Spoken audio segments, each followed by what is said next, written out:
नमस्कार, आप देख रहे हैं सिटी न्यूज। मैं सलोनी कश्यप। चलिए नजर डालते हैं आज की कुछ खास खबरों पर। रुहेलखंड यूनिवर्सिटी के कुलपति ने 30 साल पुरानी परंपरा को किया खत्म। विश्वविद्यालय की डिग्री से हटेगा अप्लाइड शब्द होने में सरकारी नौकरी मिलने में अभ्यर्थियों को हो रही थी परेशानी।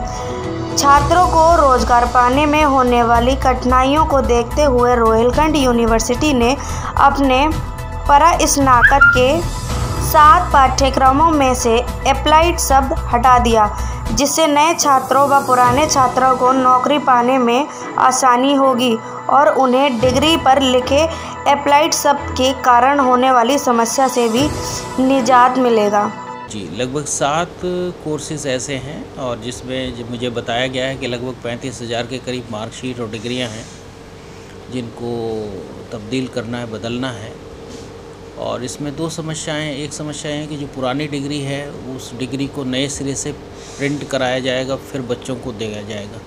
लेकिन ऐसे बच्चे जिनको इमीडिएट आवश्यकता है, कहीं किसी का इंटरव्यू है या कहीं किसी की नौकरी है या कहीं जॉब है, ऐसे बच्चे जो है इमीडिएटली उनको हम एक इक्विवेलेंट सर्टिफिकेट जिसका प्रारूप हम लोगों ने यहाँ तय कर दिया है, उस प्रारूप को इमीडिएटली हम एक सर्टिफिकेट दे रहे हैं कि ये डिग्री इसके इक्विवेलेंट है, और ताकि बच्चों की एकदम से आने वाली समस्या को ख़त्म कर सके। तो हमने एक तरह से भविष्य में भी इस समस्या को ख़त्म कर दिया है, वर्तमान में भी ख़त्म कर दिया है, और जो भूतकाल में समस्याएं थी उसको भी ख़त्म कर दिया। तो लगभग इस वजह से जो बच्चों को परेशानी थी उसको हमने पूरी तरह से समाप्त कर दिया।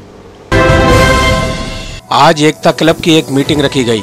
इस मीटिंग में बरेली शहर के लगभग सभी wall LED, drone, crane, plasma वाले सभी लोग आए और अपने अपने विचार रखे गए और निष्कर्ष निकाला गया कि शहर में कुछ नियम अनुसार कार्य किए जाएंगे। यदि कोई व्यक्ति इन नियमों का उल्लंघन करता है तो उसे बाहर निकाल दिया जाएगा और जो भी दंड नियम अनुसार रखा गया है वह उसे देना पड़ेगा। यह सभी नियम लिखित में स्टाम्प पेपर पर नियुक्त किए जा रहे हैं। भूपेंद्र सिंह ने बताया कि यह काम सभी के हित के लिए किया जा रहा है। जो हमने गठन किया आज अपने क्लब का, उस क्लब में गठन करने में भी कुछ नियम बनाए कि अगर कोई व्यक्ति इन नियमों से हटता है या इन नियमों का पालन नहीं करता है तो उस पर पेनल्टी भी रखी जाएगी। ये बात मौखिक नहीं होगी और ना ही इसको किसी प्रकार से हल्का लिया जाएगा। ये जितने भी हम लोग जो नियम बनाएंगे वो सारे स्टाम्प पर, एक स्टाम्प पर नियम बनाए जाएंगे और इन स्टाम्प पर ही सबके हस्ताक्षर होंगे। वह सबसे एक चेक एडवांस लिया जाएगा। अगर कोई व्यक्ति कहीं कोई गलती करता है, नियमों का उल्लंघन करता है, तो उसकी पेमेंट वहां से ले ली जाएगी। ये जितने भी नियम बन रहे हैं ये सभी के लिए हितकारी हैं, चाहे वो हम काम करने वाले हों, चाहे हमारे साथ जुड़े हुए व्यापारी, इवेंट्स वाले हों, या फिर जिनका हम काम कर रहे हैं, जिन पार्टियों का, उनका भी बहुत ही फायदा होगा। तो जहां सब फायदे की बात आती है तो वो बात अच्छी होती है। इसीलिए इस क्लब का आज गठन किया गया जिसमें सबका भला होगा। धन्यवाद। इस मीटिंग में हरगुन सिंह, राजेंद्र प्रजापति, महेश, ताहिर, सतीश, अनिल, राहुल, संजीव, विजय आदि उपस्थित रहे। युवती ने सौतेली मां से परेशान होकर सीएम योगी और पीएम मोदी को ट्वीट कर दी। एसएसपी ऑफिस में आत्महत्या करने की धमकी। इज्जत नगर के डिफेंस कॉलोनी में रहती है युवती। बरेली पुलिस का सहयोग न मिलने पर किया ट्वीट। मेरी मां सौतेली है, मेरी हत्या करना चाहती है, अपने बेटे के साथ मिलकर गला दबाकर मारना चाहती है। दोस्तों, मेरा नाम माधुरी गुप्ता है। मैं बरेली थाना इज्जत नगर की रहने वाली हूँ। मेरी सौतेली माँ ने गला दबा के जान से मारने की कोशिश की थी और साथ में उनके पहले पति के बेटे ने भी उनका पूरा साथ दिया था, जिसकी आज तक कोई भी रिपोर्ट दर्ज नहीं हुई है। और पुलिस वालों ने गलत तरीके से खुद NCR दर्ज करके, फर्जी NCR दर्ज करके ये बोल रहे हैं कि हम लोगों ने एनसीआर दर्ज कराई है, जबकि हम लोगों ने एनसीआर कोई दर्ज ही नहीं कराई है। जबकि मेरी एफआईआर दर्ज होनी चाहिए, उन्होंने एफआईआर दर्ज करने की जगह हमारे पीठ पीछे फर्जी तरीके से एनसीआर बना के हम लोगों को दी है। और उसके बाद से मुझे 2 साल से मुझे नचाया जा रहा है। मैं सारे सबूत दे चुकी हूँ, सब दिखा चुकी हैं। मैं इतनी कोशिशें, इतनी तमाम कोशिशें कर चुकी हूँ, जितनी मैं लोगों से मदद मांग चुकी हूँ, सब कुछ कर चुकी हूँ, मगर कुछ नहीं। मेरा एंड में एसएसपी कप्तान साहब से यही निवेदन है कि कृपया करके वो मेरे फर्जी एनसीआर को हटाकर वो मेरी सही एफआईआर दर्ज कराएं, अन्यथा मैं एसएसपी ऑफिस के वहाँ पे ही आकर सुसाइड कर लूँगी। और इसके बाद फिर उन्हीं को जवाब देना होगा, क्योंकि मैं तकरीबन 2 साल से यहाँ वहाँ सब जगह चक्कर काट के मुझे पुलिस वाले नचा के पागल कर चुके हैं। अन्यथा अब मेरे पास अब कोई ऑप्शन नहीं बचा है। मैं एसएसपी ऑफिस पे या तो अगर अब भी साहब ने नहीं सुना और मेरी गलत फर्जी एनसीआर पे मेरी सही एफआईआर जो मेरे साथ हुआ है उसको दर्ज नहीं हुआ, तो मैं वहाँ पे आके सुसाइड कर लूँगी। बस इससे ज़्यादा और कुछ नहीं कह सकती। मैं परेशान हो चुकी हूँ। एसएसपी साहब से मेरा निवेदन है कि कृपया करके वो मेरे मामले में मेरी सही एफआईआर दर्ज करे। पुलिस वाले अपनी मनमानी दिखा रहे हैं, थाना इज्जत नगर और चौकी बैरियर बनवा ले। क्या नाम है आपका? माधुरी गुप्ता। माधुरी जी, आज ट्वीट करके आपने आत्महत्या की चेतावनी दी है, क्यों ऐसा किया आपने? क्योंकि मेरी गलत एनसीआर दर्ज करी है।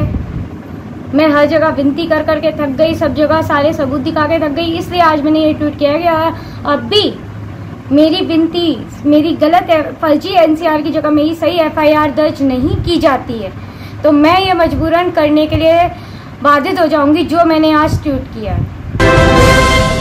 पराली जलाने के मामले में 3 किसानों पर मुकदमा दर्ज।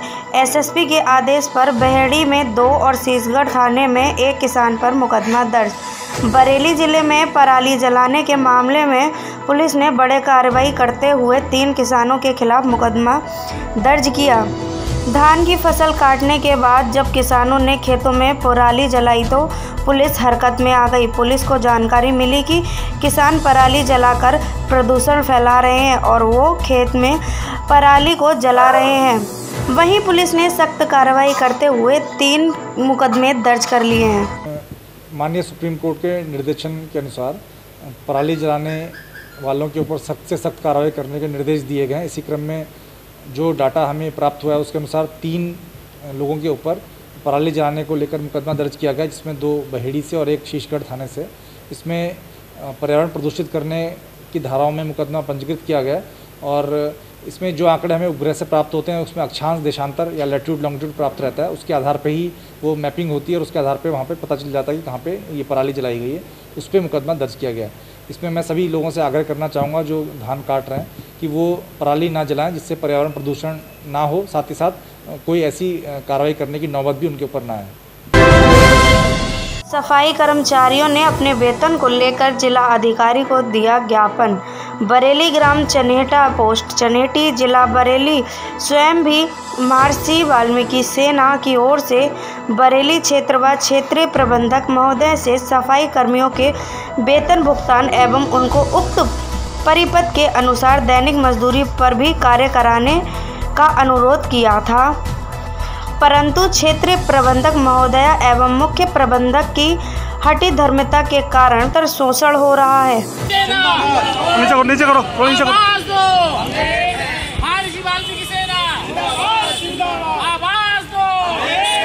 बड़ौदा यूपी बैंक के विषय में उनका शोषण हो रहा है और न्यूनतम वेतन के हिसाब से सफाई कर्मचारियों को वेतन मिलना चाहिए, दैनिक मजदूरी, लेकिन बड़ौदा यूपी बैंक के जो अधिकारी हैं वो हठ धर्मिता दिखाते हुए उनका शोषण कर रहे हैं सफाई कर्मचारियों का। ऊपर से आदेश है श्रम विभाग के, सारे लेटर हम दे चुके हैं इनको, उसके बावजूद भी मतलब एक हम लोगों को ना रख के, सारे लोग वाल्मीकि समाज के हैं इसलिए उनको ना रख के और बाकी लोगों को रखना चाहते हैं कि भाई इनके हाथ का पानी नहीं पिएंगे, या हमारा बहुत बड़ा शोषण हो रहा है। हम लोग कम से 35-40 साल पुराने हैं, बाप दादाओं से कर रहे हैं, हमारे दादा गुजर गए, हम कर रहे हैं, हमारे पिताजी कर रहे हैं, और ये लोग जो है हमारा बहुत बड़ा शोषण कर रहे हैं। और हमारा कम से कम 2000 लोग हैं समथिंग, सभी का शोषण हो रहा है सर। और श्रम विभाग ने आदेश किए हैं, श्रम विभाग के आदेश अनुसार हमने इनको चिट्ठियाँ लिखी, महर्षि वाल्मीकि की तरफ से लिखी मैंने, सेना की तरफ से, और फिर भी कोई सुनवाई नहीं हुई। तो इसलिए हम आज जिलाधिकारी साहब के पास आए हैं कि हम मतलब इन गरीबों का जो शोषण हो रहा है उसके लिए ये अपने नेतृत्व में कार्रवाई करें, जैसा उचित हो वैसा हमारे लोगों की मदद करें, मतलब सफाई कर्मचारियों की। इससे पहले भी शिकायत करी है? नहीं, डीएम साहब से नहीं करी है साहब, जिलाधिकारी से। बाकी और हमने कार्रवाई बहुत करी है, कई विभागों में लेटर हमने दिए हैं, लेकिन बरेली में हम ये चाहते हैं कि सफाई कर्मचारियों को ही दैनिक मजदूरी मिले, और उनका जो अधिकार है, जो श्रम विभाग ने दिया है अधिकार उनका, कि भाई ये सफाई करने के बाद ये दैनिक मजदूरी का काम यही लोग करेंगे, सफाई कर्मचारी, और इनको ही दैनिक मजदूरी का भुगतान किया जाएगा। अगर मांग पूरी नहीं होती क्या कदम उठाएंगे? मांग पूरी नहीं होती है तो फिर हम आंदोलन करेंगे। अभी तो हम अपने जिलाधिकारी से रिक्वेस्ट है, और हम चाहते हैं कि इनके अधीन मतलब हमारा काम हो जाए, हमारे ऊपर ये छत्र छाया बना के रखें। ये हमारे शहर के सम्मानित व्यक्ति हैं, और हम चाहते हैं कि ये हमारी हेल्प करें और हमारे लोगों का उद्धार करें। हमारे लोग बड़े दुआएं देंगे इनके लिए, सफाई कर्मचारी। और सर 40-45 किलोमीटर दूर से लड़के लगाए गए हैं मैनेजरों द्वारा, चाहे वो पैसे लेके लगाए हों उन्होंने, चाहे वो अपने रिश्तेदार लगाए हों, लेकिन सफाई कर्मचारी को पूरे दिन रखते भी हैं, और जिनको नहीं भी रखते हैं तब भी मतलब वेतन वो 2880 देते हैं। जबकि श्रम विभाग का आदेश है कि इनसे सफाई करने के उपरांत इनसे पूरे दिन डेली वेजर का काम लिया जाए। रोटावेटर के अनुदान की धनराशि न मिलने पर बैंक के उप कृषि निर्देशक कार्यालय के चक्कर लगा रहे हैं किसान, चेतराम तहसील दिवस में की शिकायत। जिला बरेली के नवाबगंज क्षेत्र भतपुरा ब्लॉक के नवादा इमामाबाद निवासी चेतराम ने रोटावेटर के अनुदान की धनराशि न मिल पाने पर तहसील समाधान दिवस पर पहुंचकर अधिकारियों को एक शिकायत पत्र देकर रोटावेटर की धनराशि दिलवाए जाने की गुहार लगाई। हम तो बहुत से मामले को लेकर हर बार में तहसील दिवस पर आते रहते हैं, लेकिन सरकार कुछ नहीं सुनती है। सरकार से कई बार लिख कर दिया। हमारे यहाँ एक भाई साहब ने, चेतराम सनाब बुद्धसेन ने, एक रोटावेटर लिया था। रोटावेटर की सब्सिडी 42,000 रुपये कुलड़िया ग्रामीण बैंक में पहुँच चुकी है। डिप्टी डायरेक्टर डीएम साहब इन लोगों ने कई बार लेटर भी दे दिए कि आपकी सब्सिडी पहुंच गई है गलत खाते में, तो उसे संशोधन करके शाखा प्रबंधक आपको पेमेंट कर दे। लेकिन एक डिप्टी डायरेक्टर की बात शाखा प्रबंधक ने नहीं मानी।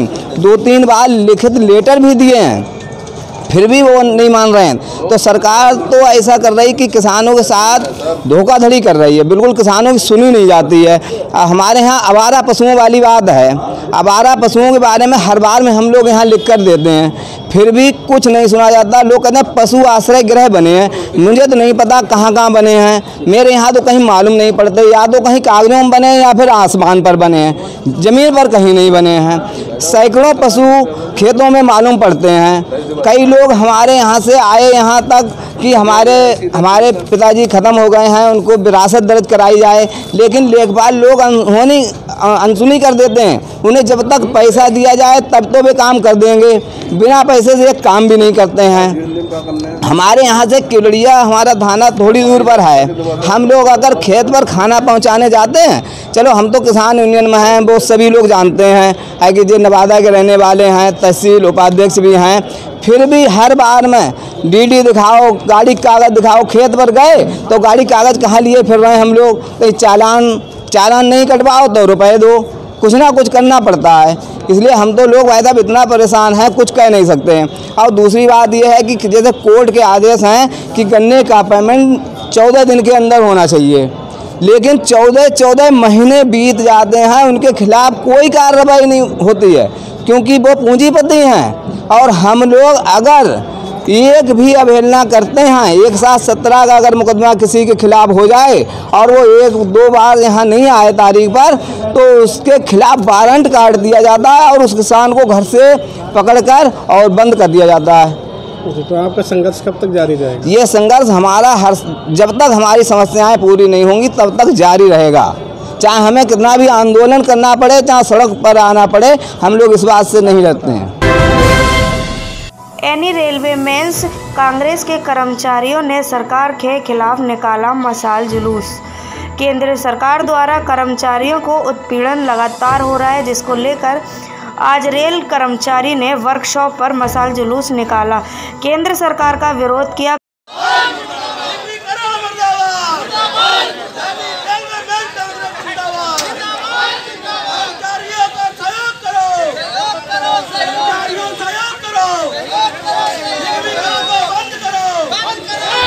कर्मचारी नेताओं ने माना है कि निजीकरण बड़ा मुद्दा है, इसी सरकार को वापस लेना चाहिए। साथ ही 55 साल में रेल कर्मचारी की सेवाएं समाप्त करना यह कानून भी गलत है।